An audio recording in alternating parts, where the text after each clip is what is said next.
Right now, joining us on the telephone, we got Casey Wilson. Casey, good morning. How are you? I'm great. How are you? I'm fantastic. We've got a lot to talk about, not just the movie Killers, because you've got a lot going on. So let's start with the Killers, so we get that out there. The new movie, Killers, it's got Ashton Kutcher and Katherine Heigl, and you. And me. Tell us a little. They're really my co-stars. Yeah, exactly. It's about you, and then they kind of throw Ashton and Katherine in there for fun, too. Tell us a little bit about the movie, and then tell us who you play. Okay, the movie is Katherine and Ashton play, a normal married couple, and then she comes to find out he's a trained assassin, just like most marriages. Yeah, pretty normal. And pretty standard fare. And then I play her best friend, kind of a frenemy of sorts. Excellent. And, they start to realize that people around them are, in fact, trying to kill them. So the whole movie kind of just ripped from reality. Exactly, ripped from the pages of just my diary or any suburban couple's diary. Yeah, just a normal life type stuff. I want to ask you, since you play Katherine Heigl's kind of frenemy in the movie, she gets a really bad rap in Hollywood for being a bitch, kind of. What is she like in person? Wow, you really said it. You really went there. I went full on B word. You're not afraid. That's what I like about you. Well, thank you so much, Casey. She, on Grey's Anatomy, people were saying she was horrible to work with, and they all wanted her off the show, and other people on other films have said she's just kind of a diva and, too much for where she's at in her career. She's, acting, Angelina Jolie style for a lady who's kind of just really getting her big hits here, but I'm sure you would know I act firsthand. like Meryl Streep, even though I haven't, so I can identify.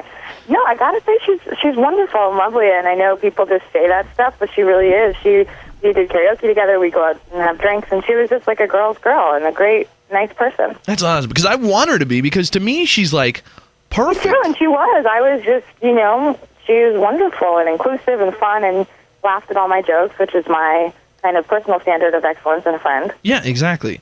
That's my kind of thing, too. I look for the same thing. I think we would be a perfect couple, you and I, except then I found out you had a boyfriend, and so I won't creep on you full on this morning, but that's... Not this morning, but you know what? I'll take anything, so feel free to. Okay, excellent. Well, I'll send you some messages on the internet or something totally creepy, hey, I saw those pictures that you sent me. I was like, oh, this is going to be an awkward interview. Yeah, that's usually what I do to get people ready for the interviews. So, was that you in a Santa suit? Yeah, I'm all Christmas all year round.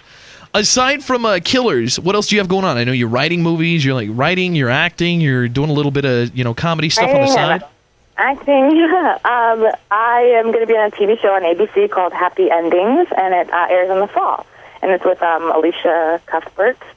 And it's a great show. It's kind of like Friends, 6 best friends. Some of them are getting married, some of them aren't, and it's a comedy. It's really fun. Very cool. I hear Alicia Cuthbert's a bitch. No, I'm kidding. I made that one up. Wow. I was like, did you hear I was a bitch? I'm going to make that up about everybody you're in a movie with. I heard you were a bitch. No, I am. I didn't. No, I really am, though. I'll take that one. So you've got the TV show. You've got the movie. And then what else is going on? Are you writing anything? I know you helped write Bride Wars as well. Any other movies in the works? Yeah. My writing partner, we wrote a movie that's going to be coming out by the director of Zombieland. It's going to be called The Bachelorette. And it's just about a bachelorette party gone awry. Very cool. Some people are saying it's kind of like the female version of The Hangover. Is that accurate? They wouldn't be wrong. Excellent. Do you ever find, this is kind of a side question here, I've got friends, that work in Hollywood, and I'm pretty cool like that, but they all have writing partners. Like you, do you ever find that when you say your writing partner that people assume that you're like lesbians?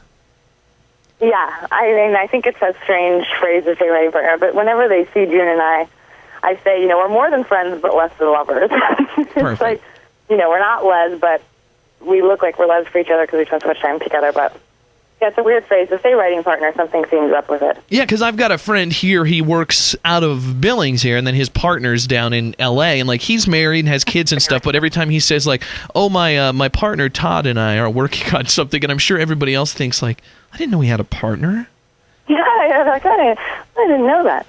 Yeah, I you know what? Let people think what they will about me. As long as they're thinking about me, I don't care. Exactly. Get your name out of there. One other thing I wanted to talk about, too, was SNL. You were on SNL, and then you weren't on SNL, and I've read some stuff on the internet, and you seem to have taken that very well.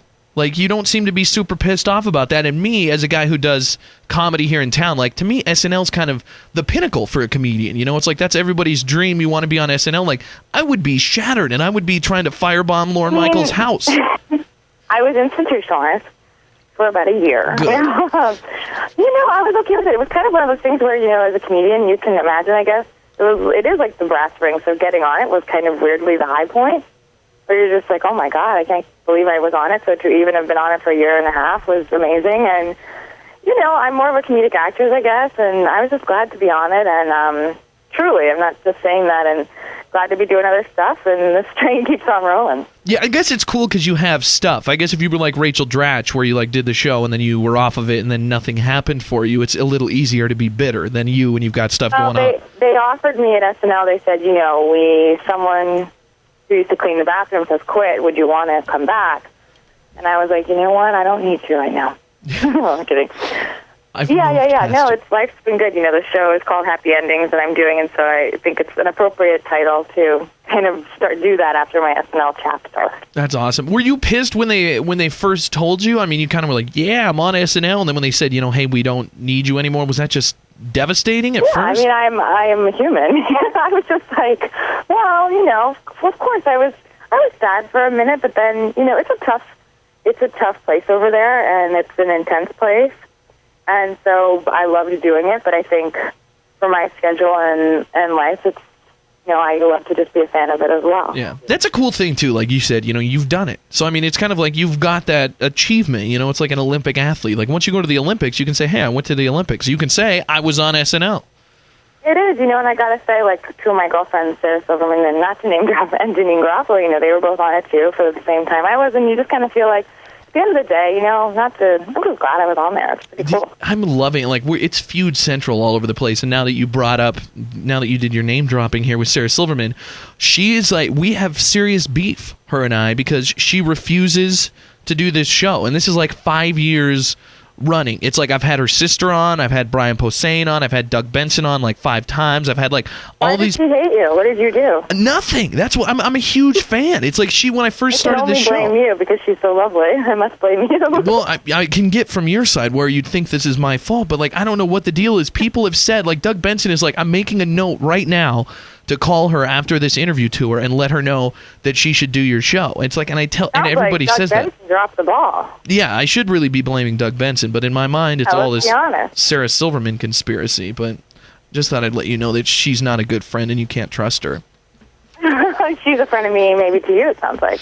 Okay. Much like I am in Killers. See how I brought it back around? I like that. Killers, the new movie. Ashton Kutcher, Katherine Heigl, and Casey Wilson is the true star of the film. And then we can look for your new show, Happy Endings, coming up in the fall. Yeah. And then also the new movie, The Bachelorette Party. When's that come out? Like a long time from now or soon? Long time. We haven't even shot it, so it's going to take a second for it to come out. Perfect. Well, we'll look forward to that. What if it came out before we even shot it? That would be an awesome innovation in film. It's a blank screen, kind of an abstract happening. I love it. Well, we've got that on the agenda for 2017, and then we've got the show in the fall, and then we've got Killers opening this weekend. Casey Wilson, you've been great. Tell Sarah Silverman that I'm a hater, and I'm going to start stalking her, and hopefully we'll talk to you. I will not do that. All right. Hopefully we'll talk to you again soon, Casey. See ya. The Big J Show. Weekday mornings from 6 till 10 on Billings #1 hit music station, Hot 101.9.